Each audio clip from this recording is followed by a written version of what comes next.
We're not without electoral or political power. Let me tell you something. The court and the extreme Republicans who've spent decades trying to overturn Roe are about to find out. President Joe Biden promised the first bill he will send to Capitol Hill next year will write abortion protections into law. Biden spoke at a rally Tuesday urging people to get out and vote following the reversal of Roe versus Wade. He says this issue will stay at the front of the minds of Democratic voters this year. However, Democrats would need to control enough seats in Congress to pass it.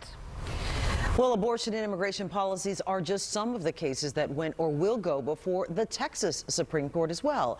But there's more to this. Our state capitol correspondent, Jayla Washington, explains.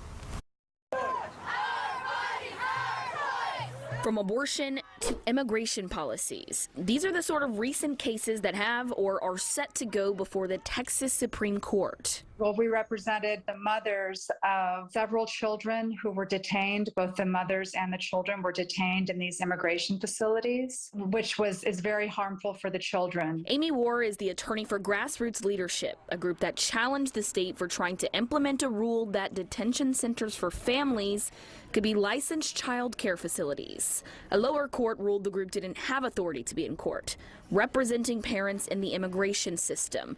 But the Texas Supreme Court justices ruled otherwise. Why is it so important who is elected for this court? They're deciding very important issues. I think that any parent would think it's very important that they have the right to go into court if they believe their child is being harmed. There are 9 justices on the state Supreme Court.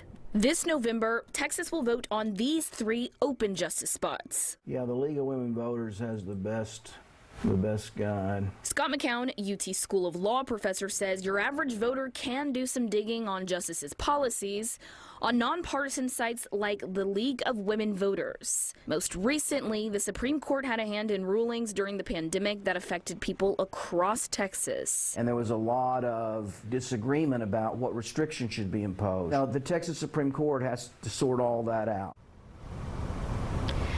And President Biden will announce the release of 15 million barrels of oil from the U.S. Strategic Reserve today as part of a response to recent production cuts announced by OPEC Plus nations. According to senior administration officials, he will also say more oil shales are possible this he will also announce that there will be possibly more oil shales opening this winter as his administration rushes to be seen as pulling out all the stops ahead of next month's midterm elections.